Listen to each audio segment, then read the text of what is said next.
Bueno, muchísimas gracias a todos y particularmente a Murcia por la invitación a moderar este panel. Realmente es muy acogedor siempre venir a Murcia, que además siempre recibe a la gente de Costa Rica con mucho cariño. Tenemos aquí ya un grupo de casi 15 estudiantes que están enamorados de la ciudad y solo tienen 2 meses de estar acá. Así que no quiero preguntarme qué va a pasar dentro de un año. Bueno, vamos a iniciar de inmediato este panel con pocas cortes para de una vez escuchar a los ponentes.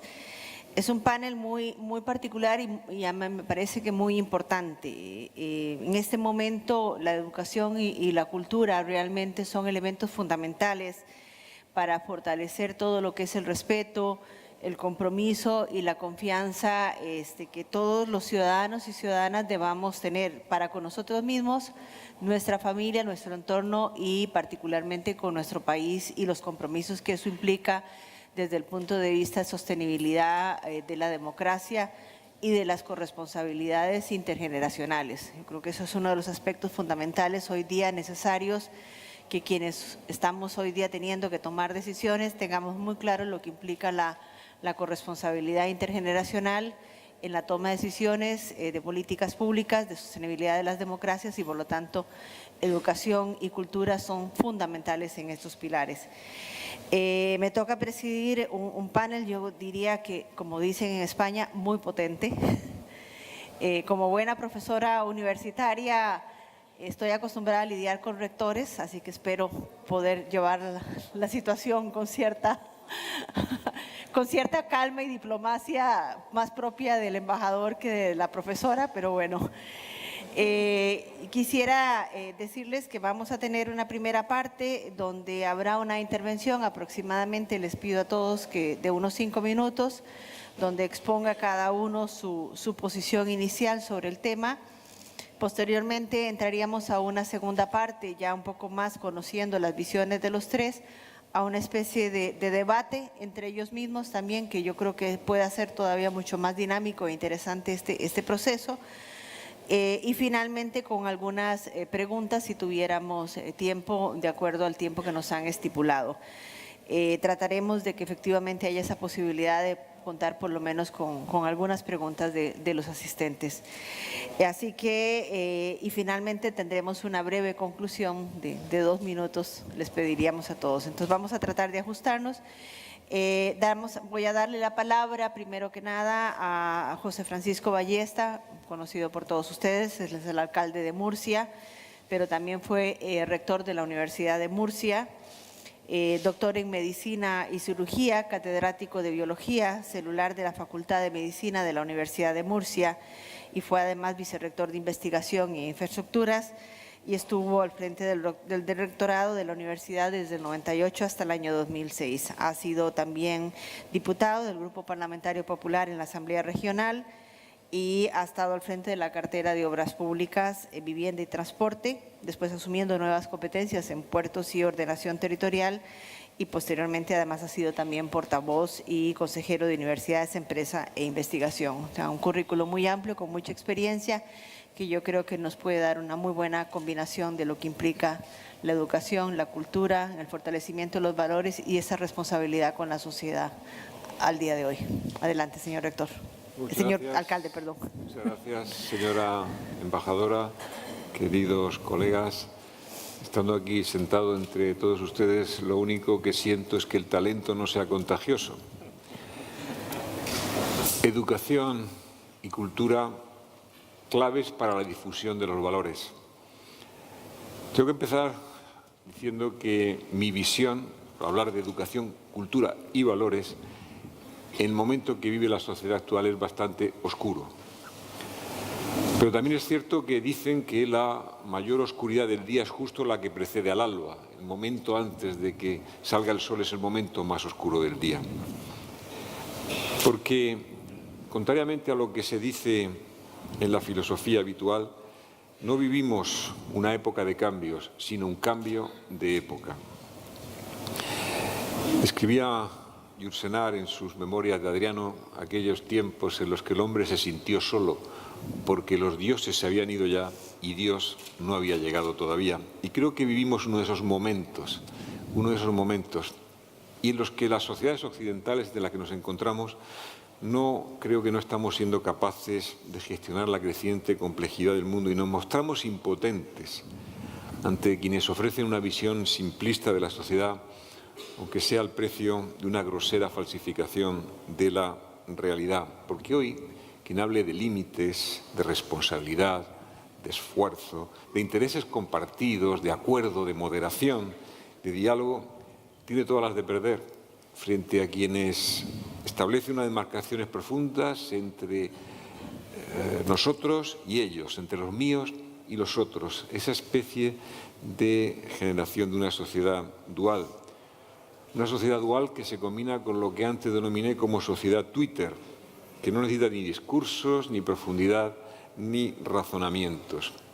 Este pasado sábado, el diario La Verdad publicaba una luminosa entrevista con el profesor Darío Villanueva, y en ella se podía leer lo siguiente: si reducimos drásticamente el número de palabras de nuestra enciclopedia personal, estamos también limitando nuestra posibilidad de construir pensamientos complejos y matizados, que es lo característico de la condición humana. Pensamos a través de cómo hablamos y al revés, hablamos tal y como pensamos, concluye. Y efectivamente, hoy prima una fraseología fácil, una retórica superficial destinada a alimentar el espectáculo y falta una arquitectura moral del pensamiento profundo. Y en este páramo de banalidad triunfa una de las palabras que se han distinguido, ¿verdad?, en los últimos tiempos y que se ha declarado, fue el 2016, la palabra posverdad, que en realidad la posverdad es sencillamente mentira. Y hay que decir las palabras y hay que definirlas correctamente, porque rompe el vínculo humano de la comunicación, del diálogo, del entendimiento, en provecho de quien lo cuente. Se mida ese provecho en votos o en dinero. Para muchos, hoy lo importante no es cargarse de razones, sino de emociones. Y claro, quien pretende confrontar a los sentimientos, razones y argumentos, lleva todas las de perder. Los sentimientos solamente pueden combatirse con otros sentimientos, pero entonces entraríamos en un juego absolutamente perverso. Son tiempos de difícil definición y puede que incluso los tiempos de indignación sean también tiempos de confusión.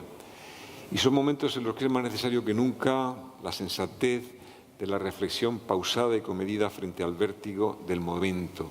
Una reflexión ante la ocurrencia improvisada, ante la precipitación, ante el efectismo demagógico, ante el sentimentalismo tóxico, ante esa fea táctica de convertir cualquier causa que todos compartimos en algo que nos separa a base de sacar las cosas de quicio.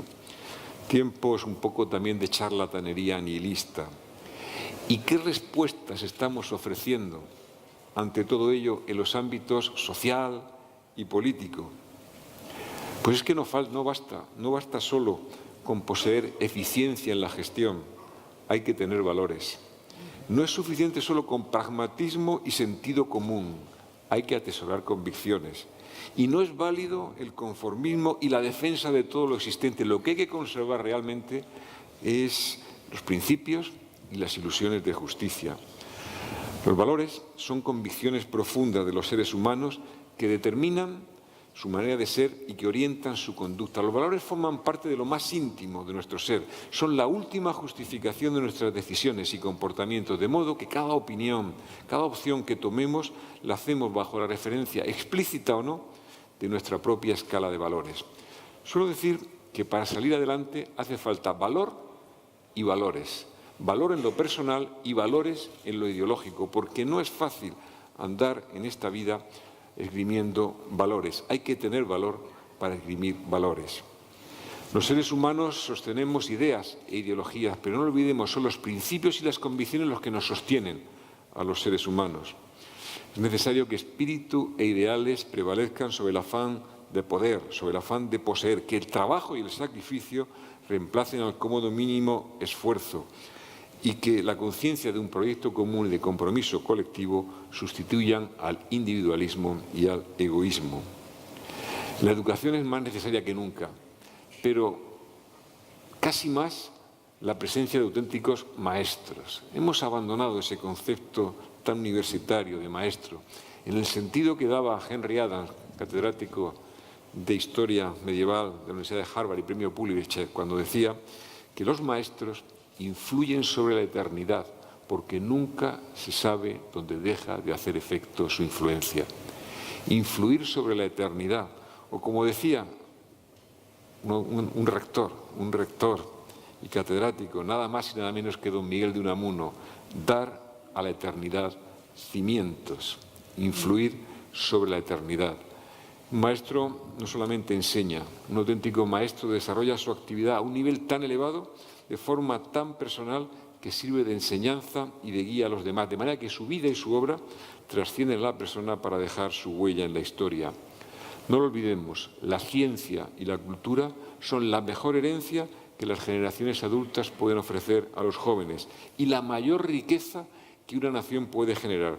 Sin duda, la única riqueza que vale la pena acumular. Y con esto concluyo mi primera intervención. Muchísimas gracias.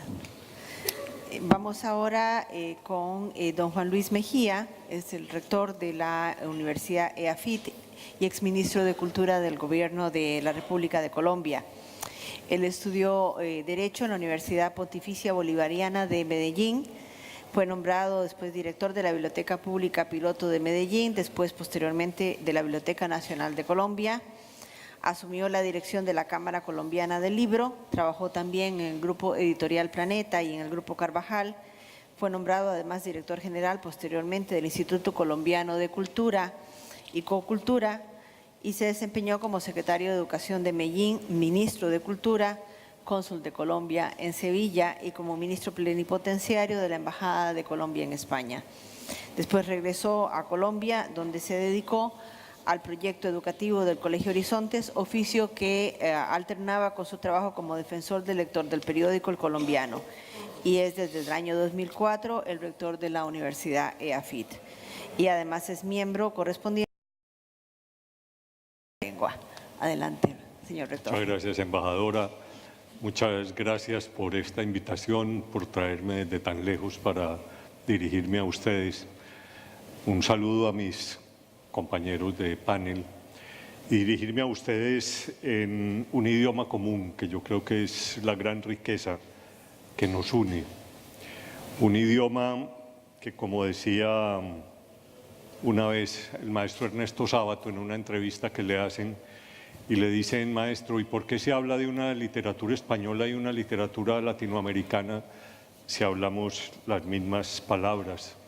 Y el maestro Sábato dice: nombramos las mismas palabras, pero a veces nombramos cosas muy distintas, porque cuando el primer español llegó a América, la palabra soledad fue otra soledad, y la palabra distancia fue otra distancia, y la palabra azul se llenó de matices con el azul del Caribe, y la palabra montaña ya no fueron los Pirineos, sino que fueron los Andes. Y la palabra río ya no fue el Guadalquivir, sino que fue el Amazonas.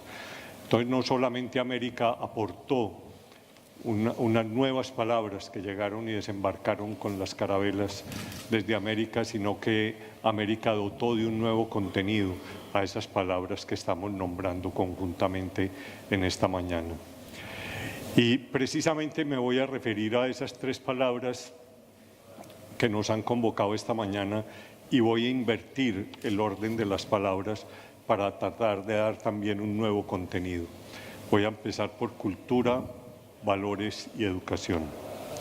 ¿Qué decimos cultura cuando decimos esta palabra en el año 2017? ¿Y qué decimos cultura cuando hablamos en una situación concreta como mi continente y como de la ciudad y el país de donde vengo? Las palabras mutan, las palabras cambian de contenido permanentemente y lo importante es saber que decimos algo cuando nombramos la palabra en determinado contexto. Cuando uno lee un texto de los años 60 o de los años 70 y de los años 80 y leemos la palabra cultura, tiene un contenido y tiene un significado diferente en cada año. ¿Qué decimos hoy cuando decimos cultura en un país y en una ciudad como la nuestra? Y yo creo que se ha enriquecido de muchos contenidos y por tanto las políticas culturales y las proyecciones culturales cambian, se enriquecen y generan nuevos desafíos. Y concretamente hoy la palabra cultura en nuestra sociedad hace referencia a dos, dijéramos, ámbitos muy amplios. El primero, obviamente, la cultura como expresiones y como expresión cultural. Pero por otro sentido, y es de urgencia en una sociedad como la nuestra, la cultura en sentido de convivencia, la cultura ciudadana. Entonces, la primera de las expresiones, la primera acepción de la cultura como expresiones hace referencia a valores estéticos, pero la cultura ciudadana hace referencia a valores morales, a valores de convivencia. Y a eso es a lo que me quiero referir ahora. En una sociedad tan compleja como la que yo vengo, una sociedad que está tratando de superar un conflicto armado de más de 50 años, la cultura tiene hoy un papel fundamental en reconstruir los lazos societarios, en reconstruir la convivencia, en reconstruir la tolerancia, en construir una sociedad diferente, que por fin podamos ingresar a la modernidad. Y eso implica inmensos retos. Esa cultura ciudadana tiene que estar impregnado de unos altos valores de convivencia, de solidaridad. Pongo solo un ejemplo, el valor de la tolerancia. Esos 50 años de conflicto en nuestro medio nos llevaron a que las diferencias se resolvían por la violencia. Hoy, y en la entrevista que me hicieron en el diario La Verdad, que apareció ayer, me preguntaban cuál es el efecto del acuerdo de paz, y yo digo, el primer efecto, que en el último año, después de la firma, nos hemos evitado 2.700 muertos por esa violencia. Pero esa violencia generó también una espiral, que no es solamente la del conflicto político o el conflicto armado, sino que esa violencia permeó el resto de la sociedad. Y hoy, la mitad de los homicidios que se cometen en nuestro medio obedecen precisamente a actos de intolerancia. Entonces, ¿cómo nosotros desde la cultura hoy imprimimos valores de tolerancia en una sociedad que permita verdaderamente vivir en paz y sin conflictos? Ahora el tema, y cómo se cambian los comportamientos, porque una cosa es trabajar en la cultura como expresión, como hasta ahora lo hemos hecho, pero cómo trabajamos en la cultura ciudadana para transformar comportamientos sociales. Yo creo que ese es el gran reto que tenemos en este momento. Cómo desde la cultura transformamos realmente la sociedad y la convertimos en una sociedad desde la tolerancia, desde los valores de la democracia, desde los valores de la paz y sobre todo desde los valores en donde la dignidad del otro ser humano sea lo primordial. Eso parece simple decirlo, pero hay matrices culturales, esa transformación hacia valores positivos es el gran reto que tenemos en este momento. Y para ello, y ahí voy a la tercera palabra, es fundamental la educación. Y ahí yo comparto con el alcalde la gran preocupación sobre los maestros, pero también la gran preocupación sobre qué educación es la que estamos tratando de dar.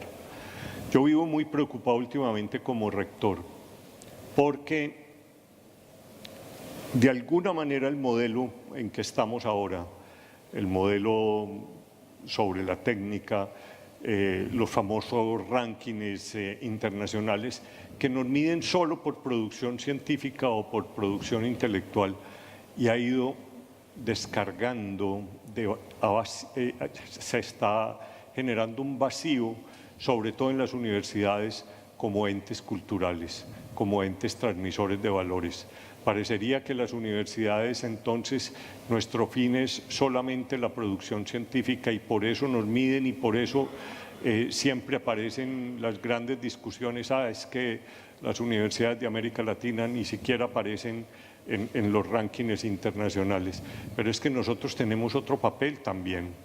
Nosotros tenemos un papel fundamental en la producción, no solamente de conocimiento, sino también de la convivencia, de ser posible que estas sociedades que han tenido tantas dificultades en su cohesión social permitan también desde la educación tener unas sociedades cohesionadas, unas sociedades construidas alrededor de unos valores, unas sociedades por fin que logramos entrar en unos estados bajo la legalidad.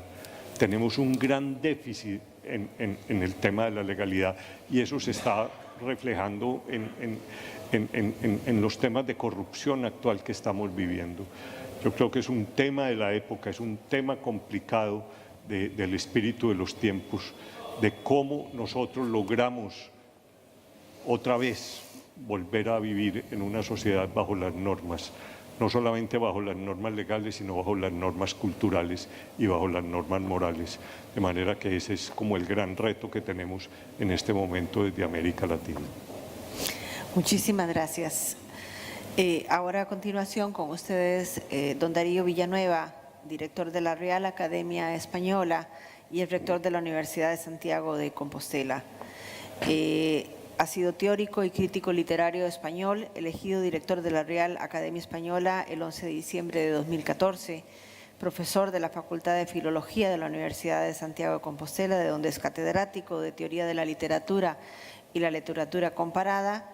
Ha sido también desde el año 94 hasta el 2000 y en el 2002 rector de la Universidad de Santiago de Compostela, miembro de la Fundación Jaime Quesada Blanco, creada en el 2007 por Jaime Quesada Porto, 30º director de la Real Academia Española, y hasta entonces fue su secretario desde el 2009, y tras la renuncia de don José Manuel Becloa, fue elegido el 11 de diciembre del 2014 por votación de los académicos y tomó posesión de su cargo el 8 de enero del 2015. Así que muchísimas gracias. Adelante, don Darío.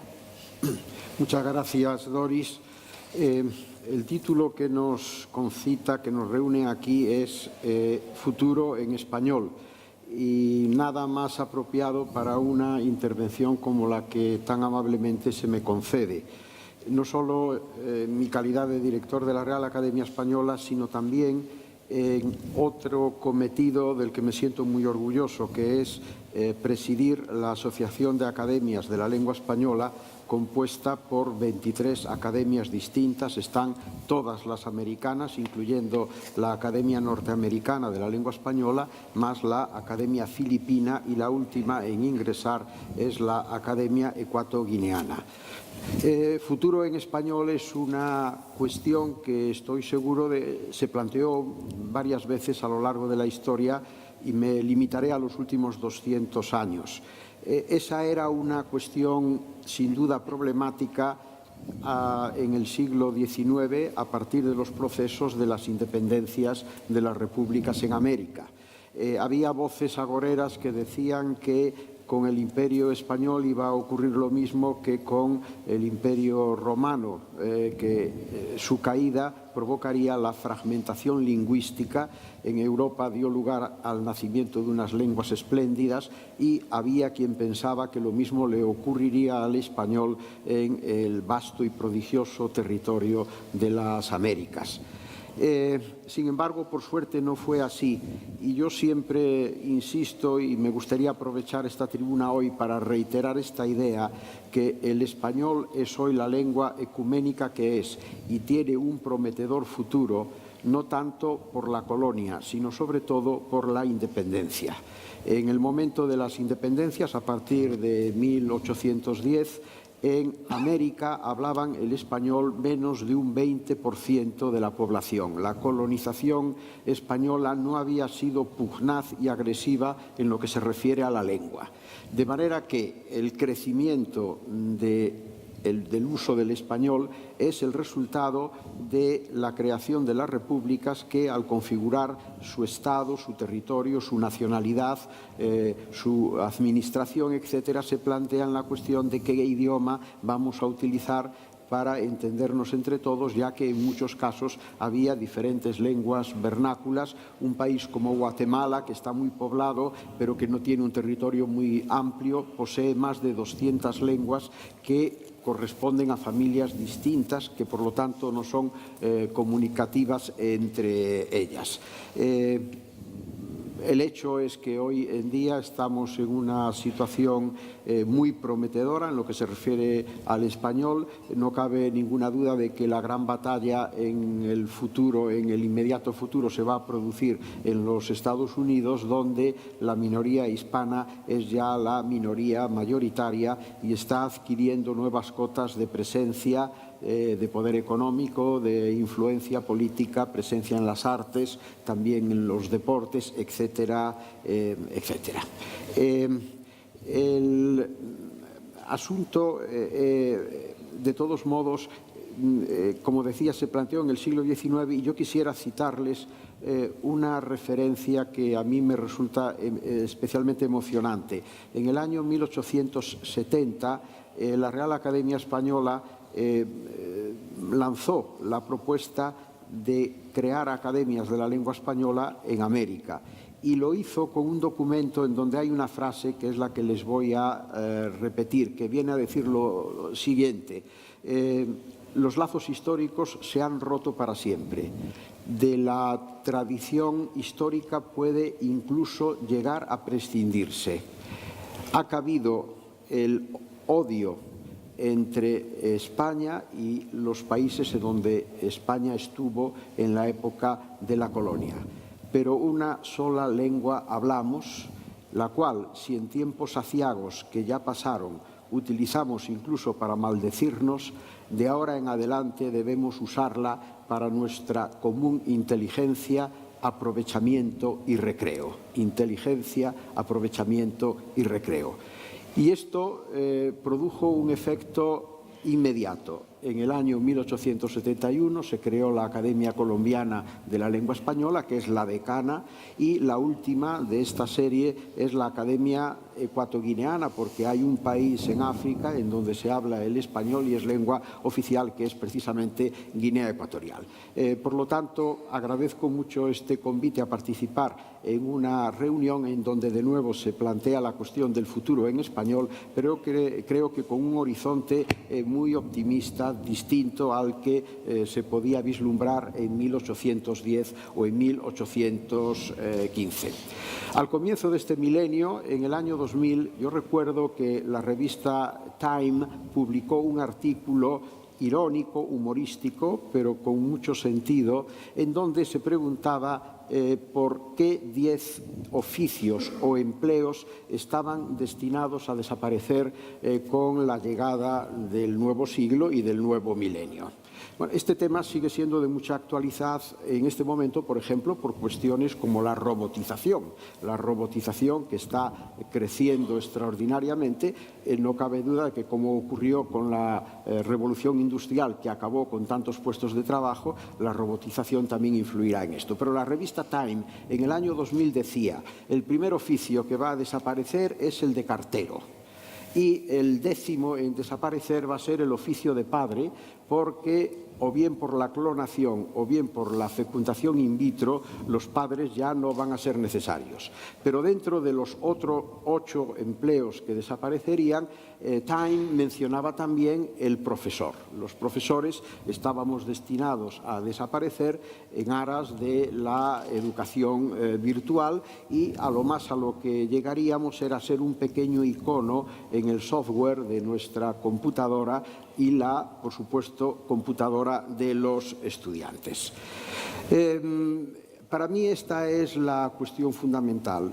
Los valores tienen que ser transmitidos, pero creo que no hay una forma más poderosa de transmitirlos que a través de la encarnadura de esos valores en la personalidad del profesor, del maestro, que acompaña físicamente al alumno. Recuerden ustedes que Sócrates, en el diálogo Fedro de Platón, se convierte en adalid de una postura entonces reaccionaria que era el rechazo de la escritura. Para Sócrates, la escritura alfabética era un instrumento deleterio que iba a acabar con la memoria de la humanidad. Ya sabemos que no fue así. Pero hay algo en ese diálogo que dice Sócrates que me parece muy aplicable a mi argumentación de hoy. Decía Sócrates que la sabiduría solo se puede transmitir de persona a persona. Él era ágrafo, era el maestro de la mayéutica y concedía en sus jardines de academos una importancia extraordinaria a la transmisión oral del saber desde el maestro a sus discípulos. Bien, tomemos esta referencia solo como apoyo a lo que constituye el eje de mi intervención. Efectivamente, tanto mis dos compañeros, quiero decir que mis dos compañeros ya han hecho mención a esto. Hoy en día estamos sucumbiendo a una seducción casi, yo diría que excesiva, hacia la tecnificación de los procesos educativos. Se piensa que en las aulas, si hay muchas computadoras, ordenadores, si hay pizarras electrónicas, si hay conectividad, con eso ya incrementaremos la calidad del sistema educativo y los resultados serán magníficos. Yo no niego, por supuesto, la importancia que todo esto pueda tener, pero sigo pensando que el eje fundamental de la educación y de la transmisión, no solo de los contenidos, sino de los valores, es el profesor, es el maestro. Y sé que en algunos de nuestros países existen problemas graves al respecto. Incluso en la mesa anterior se hizo alusión a ello. Es absolutamente necesario concederle al maestro una dignidad que quizás haya perdido. Concretamente en España ha sucedido una cosa muy curiosa. Cuando éramos pobres, el maestro en el pueblo era la figura respetada y querida por todos, aunque había refranes como aquel de pasa más hambre que un maestro de escuela.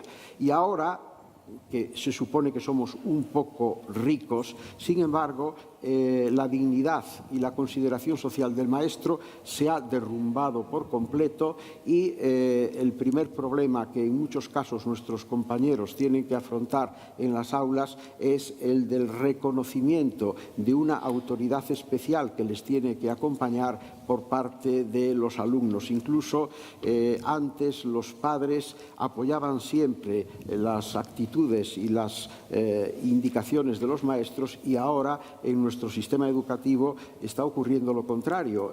Los maestros tienen graves problemas porque los padres hacen cuerpo con sus hijos para, en fin, criticar, para entorpecer, incluso para denunciar la labor del maestro.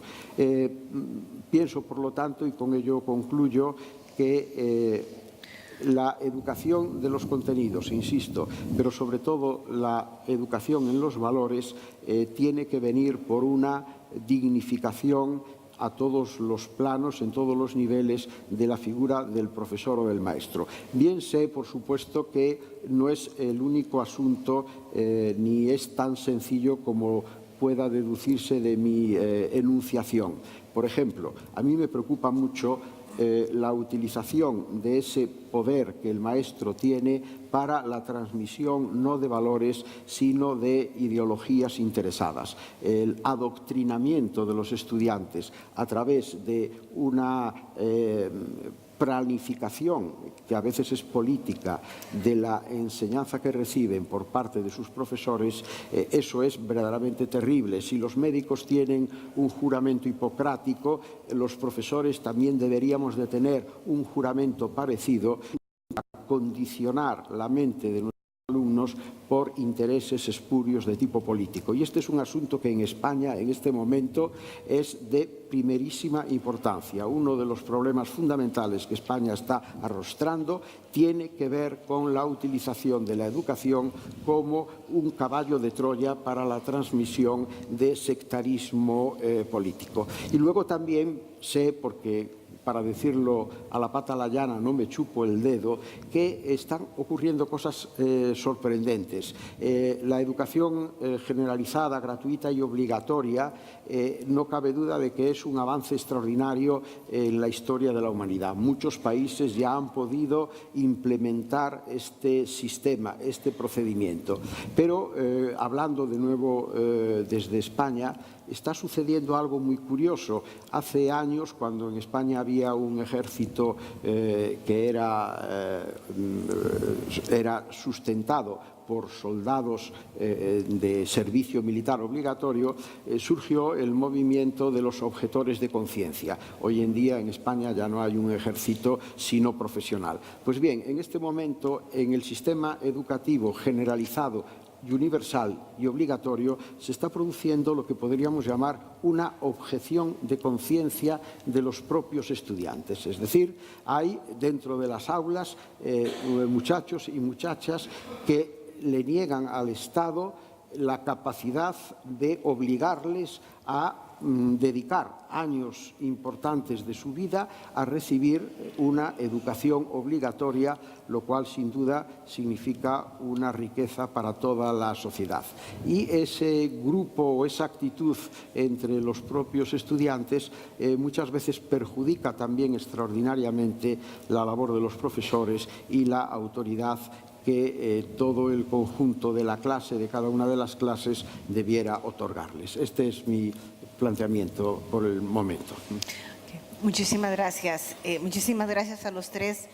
Y quisiera tal vez hacerles una pregunta con una rápida intervención, producto de la reflexión que han hecho. Y un poco, hay un espacio común hoy día en el planeta donde tenemos una lengua que nos une, que es el español, y que de alguna forma tenemos a través de esa lengua también una parte que está detrás, que es todo el bagaje cultural común que de alguna forma también ha presidido el aprendizaje de esa lengua por los hechos históricos que han acontecido. ¿Cómo podemos aprovechar de uso de esta lengua común, de la historia que tenemos detrás, desafíos del fortalecimiento de la educación y el uso de la cultura para impregnar valores en nuestras nuevas generaciones que efectivamente puedan darle sostenibilidad a procesos como los procesos democráticos, como el tema de la solidaridad para con nosotros, que generen sociedades mucho más, no solo sostenibles, sino también mucho más humanas en términos reales.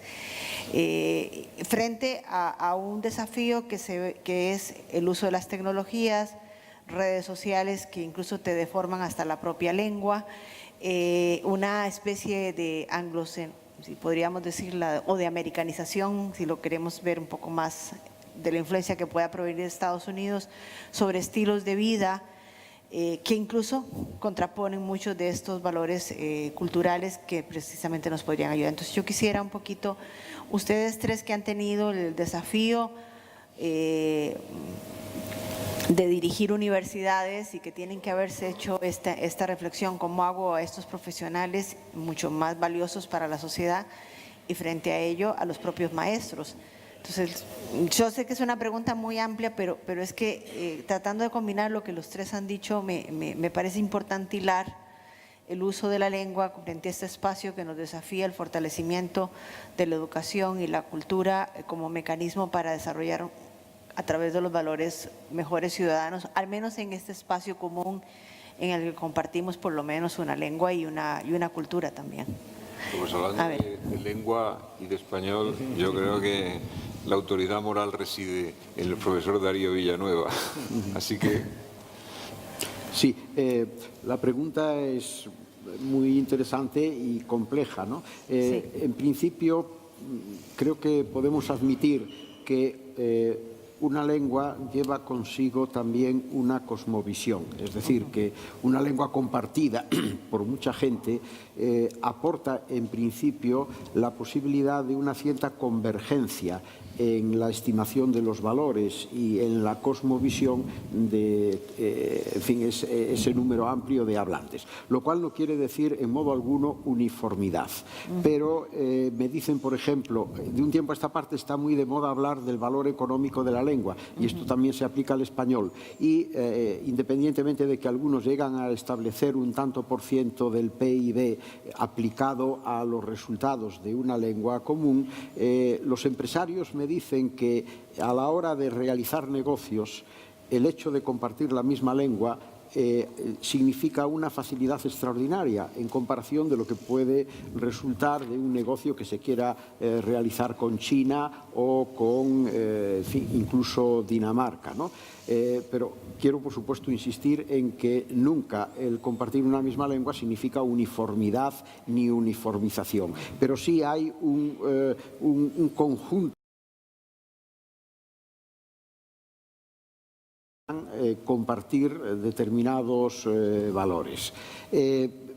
Por lo tanto, yo ahí pienso que esa unidad lingüística de la que disfrutamos, porque esto es muy cierto. Hoy en día triunfa mucho la idea del diferencialismo, ¿no? Es algo que vende. Somos todos muy distintos, nosotros somos diferentes a los de al lado.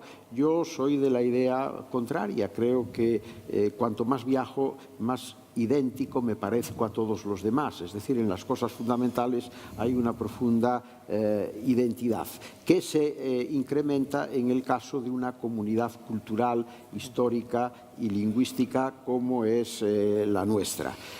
Por ejemplo, hay algo que, ya que Doris nos preguntaba por nuestra experiencia como rectores y ya que antes también se mencionó el asunto de los rankings universitarios, a mí hay algo que me tiene verdaderamente sorprendido negativamente, y es que en nuestras universidades está tomándose como un gran avance impartir materias en inglés.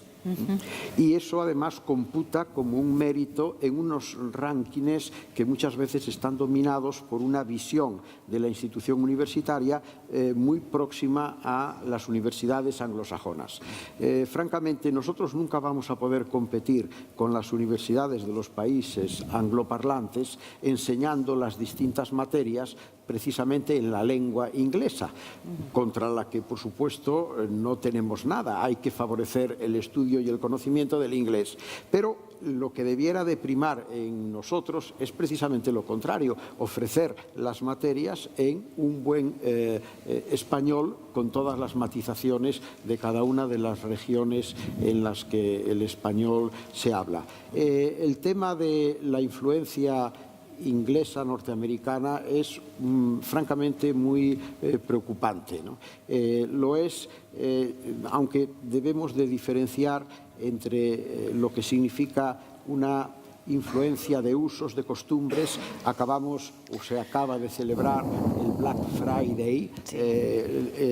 Tenemos incluso atisbos de que se quiere implantar también el Thanksgiving Day, el Día de Acción de Gracias, aquí, lo cual es una cosa absolutamente descabellada. Bueno, y no hablemos del Halloween. En fin, se va sellando el calendario en nuestros países con acontecimientos y celebraciones que no tienen nada que ver con nosotros.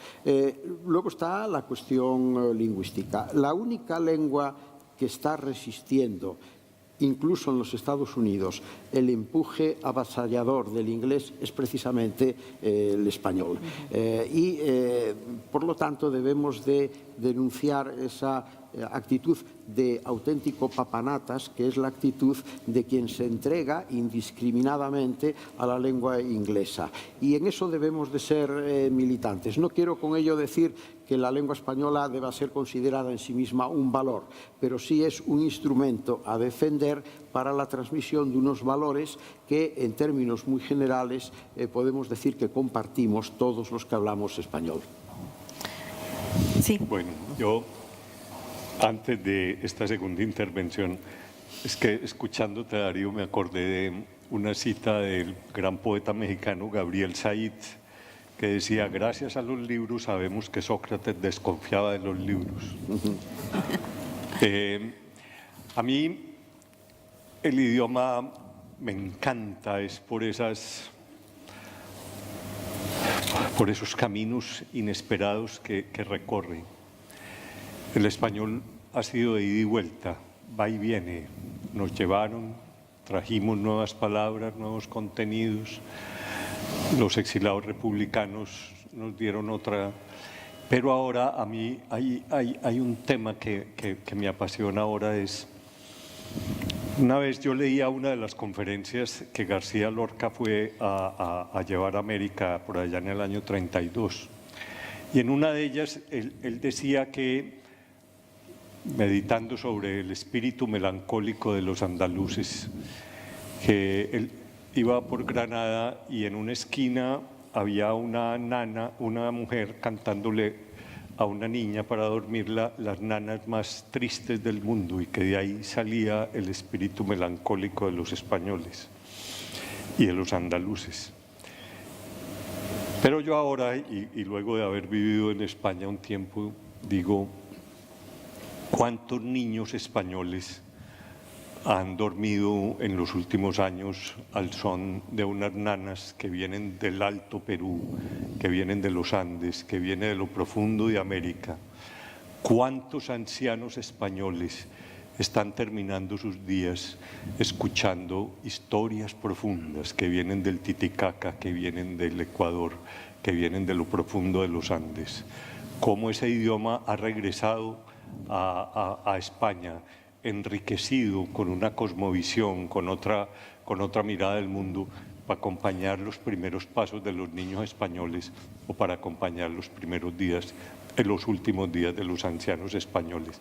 Es ese idioma que nos enriquece, que nos llena de vigor, porque creo que es un español vivo y cada vez más fuerte. Ya con respecto a la pregunta, yo creo que es que también el papel del maestro ha cambiado profundamente. Y hay algo que es muy dramático, y es que el maestro ha perdido el monopolio de la información. La información está allá arriba. El papel hoy del maestro es más un compañero en la aventura del conocimiento, un compañero experimentado, un compañero que ya ha vivido y ha recorrido otros caminos, pero ya no posee la información. Antes decíamos, yo todavía escucho a profesores que dicen, es que voy a dictar clase. Por favor, dictar y dictador es una palabra muy cercana. Dictador de clase.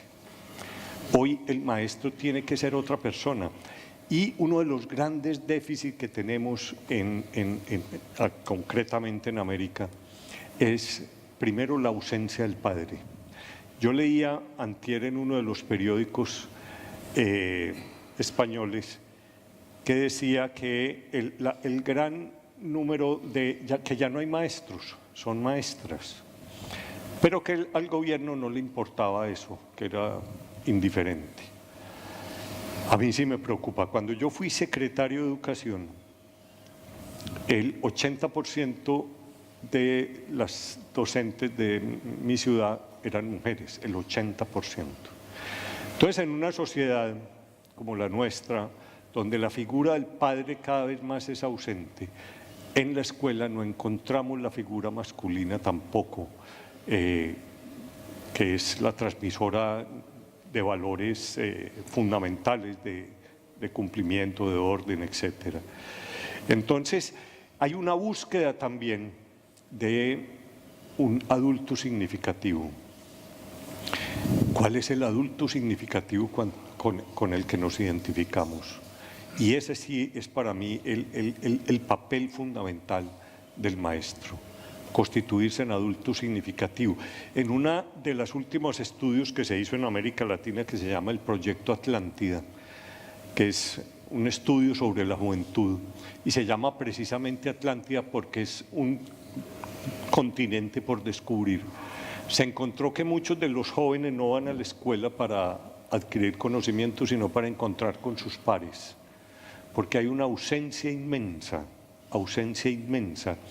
de una referenciación con los adultos significativos. Y cuando hay este gran desvertebramiento de la familia, cuando la escuela no puede dar esos significados que requiere el joven, pues nos estamos encontrando el fenómeno de las maras, el fenómeno de las pandillas, el fenómeno de los combos, que es a donde el joven se encuentra arropado por un grupo ante la ausencia de esos otros grupos que han desaparecido como referentes. Entonces me parece que hoy el papel del maestro ha cambiado, tiene otras responsabilidades, tiene otros retos, pero ante todo tiene que erigirse como una figura, como un faro y como un referente moral de sus estudiantes. Bueno, pues, ¿qué podría añadir a lo ya dicho? Hablaba Darío brillantemente, como siempre hace, sobre la invasión terminológica de nuestra lengua. No olvides al Black Friday, leí otro día que ya sigue el Cyber Monday, que es lo que viene a continuación. Bueno, pero al margen de lo que supone como una realidad de empobrecimiento intelectual de nuestro ámbito, hay algo más profundo, en esa especie de dejación lingüística, metodológica, pedagógica que podemos estar haciendo en nuestros ámbitos. Y es que estamos dejando en manos de otros dos de los derechos básicos, principios básicos de cualquier español, que es la libertad y la igualdad. Porque no olvidemos que la educación en términos generales, tiene una relación directa con la tranquilidad y con la paz social. La educación es lo que proporciona esperanza y además es la realidad para poder escapar de estratos económicos y sociales menos favorecidos. Es lo que se ha llamado el ascensor social. Eso es la educación. Porque no lo olvidemos, se progresa con la educación y solo con la educación. Y yendo más allá, hay una relación directa entre educación y democracia. La educación no solamente hace posible la democracia, sino que además hace que ésta sea esencial. Junto a todo esto, que son los principios de la igualdad, tenemos también el de la libertad, porque también desde otros ámbitos se está contraponiendo una cosa que podríamos llamar la educación profesionalizada y profesionalizante frente a la educación generalista, que es, ¿verdad?, una dialéctica, un maniqueísmo en el que siempre estamos envueltos. Una educación exclusivamente pragmática y prosaica, en la que se busca formar profesionales unidimensionales, es decir, lo que buscamos es un profesional que sepa de algo en concreto, exclusivamente de eso, frente a una educación más generalista que forme profesionales pluripotentes, lo que decimos en bioquímica y biología celular, las células madre. Las células madre son células que pueden transformarse en cualquier tipo celular. Esas son las células pluripotentes, multifuncionales, tan necesarias, ¿no? Es decir, aquel viejo también y muy debatido tema, ¿no?, de la educación y las tres formas de aprendizaje. Aprender a hacer, desarrollando un conocimiento profesional, aprender a conocer, desarrollando una cultura general, y no olvidemos, aprendiendo a ser. Aprender a ser, desarrollando un pensamiento libre, autónomo y crítico para elaborar los juicios propios. Y esa es la esencia de la libertad. Por lo tanto, en la educación nos jugamos la igualdad y nos jugamos la libertad. Y eso son elementos con los que no conviene jugar. Muchísimas gracias. Creo que muy interesante las tres respuestas. Difícil de concluirlas porque creo que cada uno tiene un mensaje muy importante, pero sin embargo yo quisiera retomar esto último sobre la educación y el impacto que tiene en lo que es la libertad y la igualdad, y poder utilizarlo eso como un espacio, como un mecanismo vehicular precisamente para la sostenibilidad de los valores. Los oigo mucho hablar del maestro y también la maestra, porque en el fondo ese adulto de referencia es tanto, puede ser masculino como femenino, y también depende de esa referencia. Quisiera ya tal vez para concluir, y no sé si hay alguien del público que quiera hacer una pregunta, solo tenemos 5 minutos ya, si no doy paso a… Si no hay nadie, pero tendría que ser pregunta Pregunta, no comentario, Creo que va a por ser- favor. Perdón, pero es nada más para darles oportunidad a ellos de cerrar.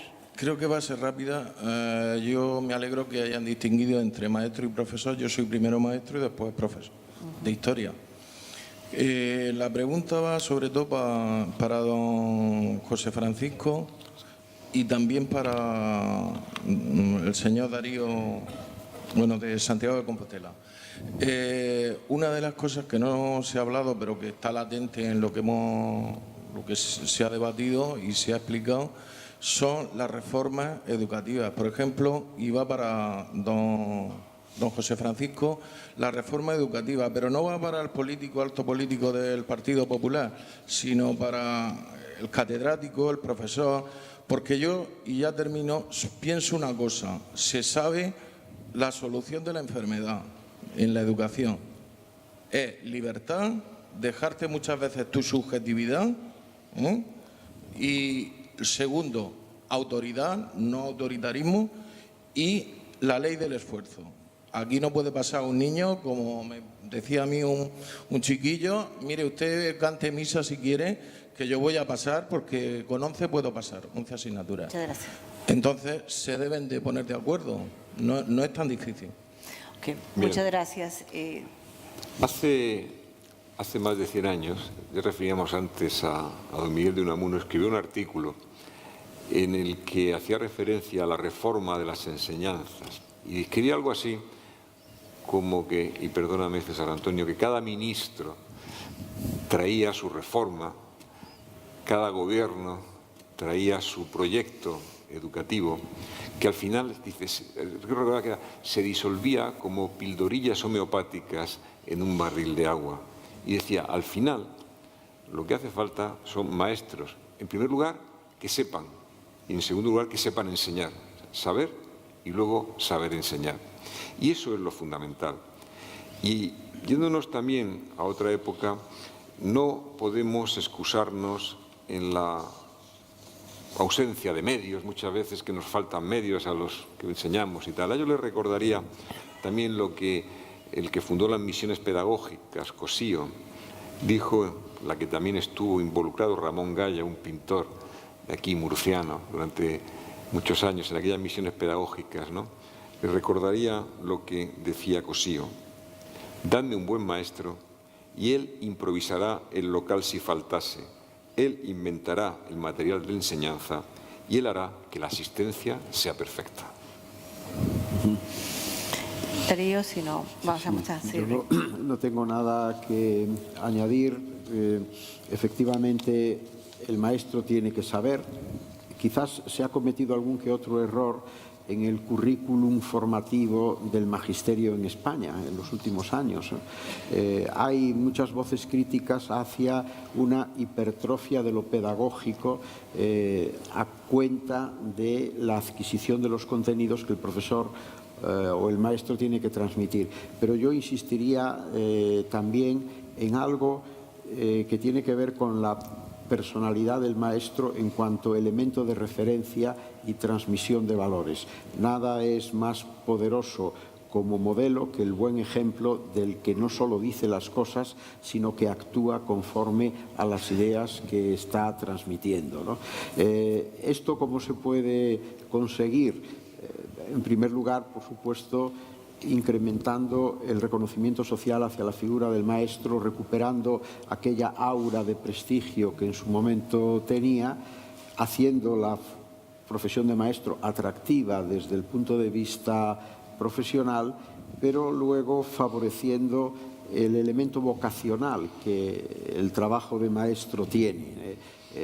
Probablemente todas las profesiones, para ejercerlas en plenitud, necesitan una vinculación vocacional del que las ejerce con ellas, pero esto en el caso del magisterio es absolutamente fundamental. Y yo, por suerte, conozco a muchos compañeros, también a muchas compañeras, en donde esa vocación está presente y redunda en el beneficio de los alumnos, no solo porque enseñan muy bien sus materias, no solo porque hacen del aula un ámbito de respeto, pero también de libertad, sin autoritarismo, sino porque, por su ejemplo, transmiten los valores sin que sean como el catecismo del padre Astete, sino una aportación encarnada en el ejemplo del maestro que está en el aula.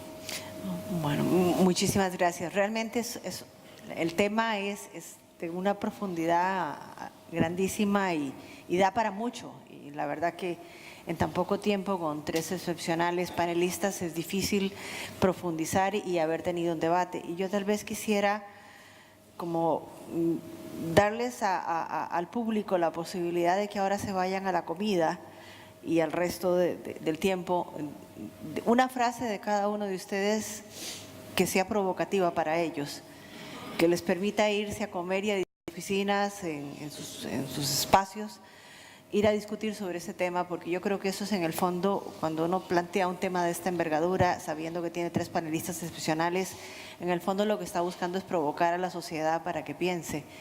Así que con mucho respeto para los 3, pero sí me gustaría que cada uno cerrara con una frase que los provoque a ellos hacia lo que sigue después cuando se retiren de aquí. Darío. Una frase, o sea, casi un titular, ¿no? Casi un titular, sí. Sin caer en el juego periodístico. Sí, yo diría que se pueden enseñar muchas cosas, pero vivimos en una sociedad en que nunca las cosas que se pueden enseñar se agotan durante un proceso educativo reglado. La formación tiene que ser continua y tendremos que estar reciclándonos continuamente en el seno de esta sociedad. Por lo tanto, esos años fecundísimos de la infancia y de la primera juventud tienen que ser aprovechados para formar a la persona en un sentido integral, como ciudadano, como ser humano, en plenitud y en libertad. Juan Luis. Educar es tocar un alma para siempre. Muy bien. Señor alcalde. Pues en esta época de crisis necesitamos un nuevo renacimiento. Un renacimiento en el que se ponga en el centro de toda la actividad humana precisamente al ser humano. Un nuevo humanismo en el que retornemos a los valores que nunca debimos perder. Muchísimas gracias. Un gran aplauso para estos 3 magníficos expositores.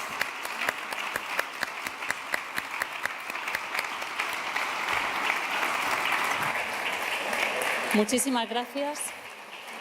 Con estas intervenciones ponemos punto y final a la jornada de hoy sobre cultura, política y sociedad en España y en América Latina, en este foro de Futuro en Español, con el convencimiento de que las ponencias, las opiniones, la sabiduría, el conocimiento que han compartido con todos nosotros nos servirán para construir un futuro mejor, tanto en Europa como en Latinoamérica, juntos y poniendo en valor una incalculable riqueza que sin duda poseemos. Y esperemos de corazón que esta nos sirva para mostrar a todos las oportunidades que existen, las que están por venir y para estrechar aún más los lazos que nos unen. No quiero despedirme y cerrar este acto sin recordarles a todos ustedes la magnífica exposición que tenemos muy cerquita aquí en el Museo Espacio Molinos del Río Caballerizas. Es la exposición, la muestra Memorias del Agua, que está organizada por el Museo ABC y también por el periódico La Verdad, el diario La Verdad, y patrocinada por Caser Seguros. Es una exposición que permite redescubrir el trabajo de algunos de los más importantes ilustradores de nuestro país. Además, también se aborda, como no puede ser de otra manera, ahí el tema del agua, que mañana va a ser protagonista en esta segunda jornada de Futuro en Español. Vamos a debatir sobre las nuevas políticas del agua en España y en Latinoamérica con reputados expertos de nivel nacional e internacional, y se hablará también de depuración y reutilización, algo de lo que sabemos y mucho, como saben, en esta región de Murcia. Muchísimas gracias a todos, los asistentes, los participantes, como no, a las autoridades y al público en general y a la organización. Les espero mañana. Gracias.